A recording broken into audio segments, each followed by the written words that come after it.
তো এই হলো আমার আজকে সুজির কেক। আমি দুধটা একটুখানি গরম করে নিয়েছি, নিয়ে এর মধ্যে 500 গ্রাম সুজিটা পুরো ঢেলে দেবো। আর যেটা দেব এর মধ্যে 100 গ্রাম বাটার।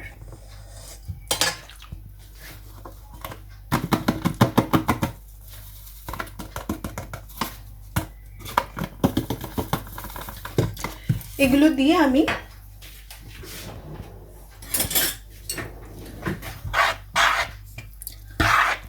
দুধটা গরম করে এই মুহূর্তে কিন্তু আমি আমার ওভেনটা বন্ধ করে দিয়েছি।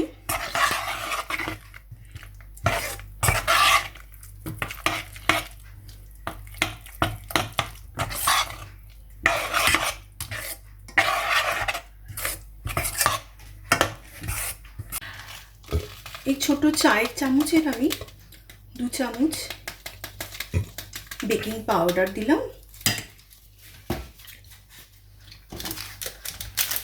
আর দেব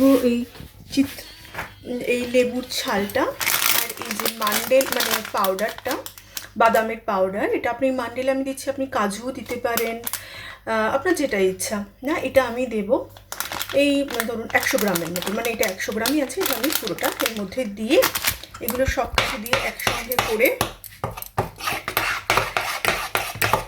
সুজিটা আমি রেস্টে রেখে দেব আধ ঘন্টার মতন। এইভাবেই রেখে দেব।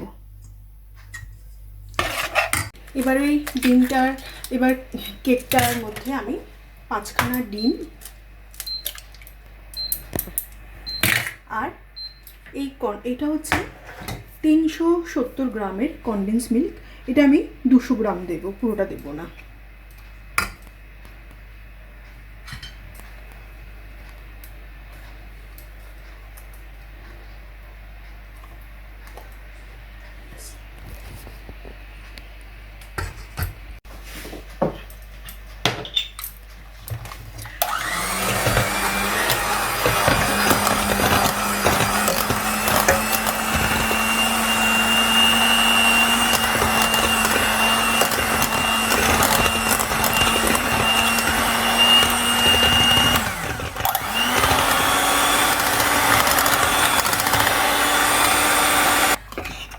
আমি এর মধ্যে 200 গ্রাম কনডেন্স মিল্ক দিয়েছি।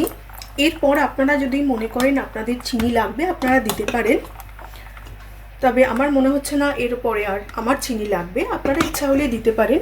এর মধ্যে আমি আরেকটা জিনিস দেব, সেটা হচ্ছে একটু লেবুর রস। লেবুর যে গায়ের ওপরে ছালটা থাকে আমি সেটাও দিয়েছি, আর এর উপরে আমি একটু লেবুর রস দেবো।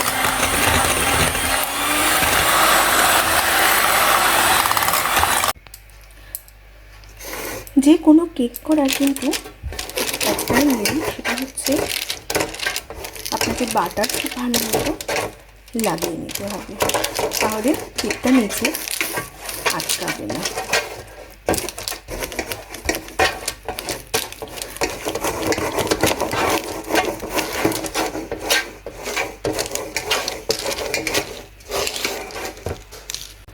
এবার আমি একটু ট্যাপ করে নিলাম, নিয়ে এবার আমি এটা বাক ওভেনে দিয়ে দেবো।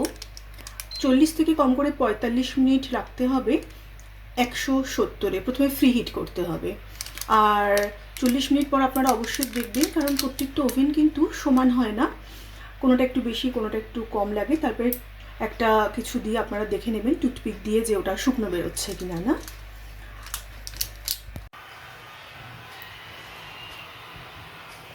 ঠিক 40 মিনিট পর আমি একটা টুথপিক ঢুকিয়ে দেখলাম, দেখুন একদম শুকনো পরিষ্কার, একদম কিচ্ছু নেই, মানে আমার সুজির কেকটা হয়ে গেছে। এবার এটা ঠান্ডা হতে দিতে হবে। এই হলো আজকে আমার সুজির কেক। অসম্ভব ভালো খেতে, আর আপনারা যদি কেউ চান ইচ্ছা মতো ওপরে ডেকোরেশন করে নিতে পারেন। আমি আর করলাম না, কারণ এভাবেই আমার বাড়ির সবাই খুব পছন্দ করে এবং এভাবেই ওরা প্লেন একদম খেতে ভালোবাসে।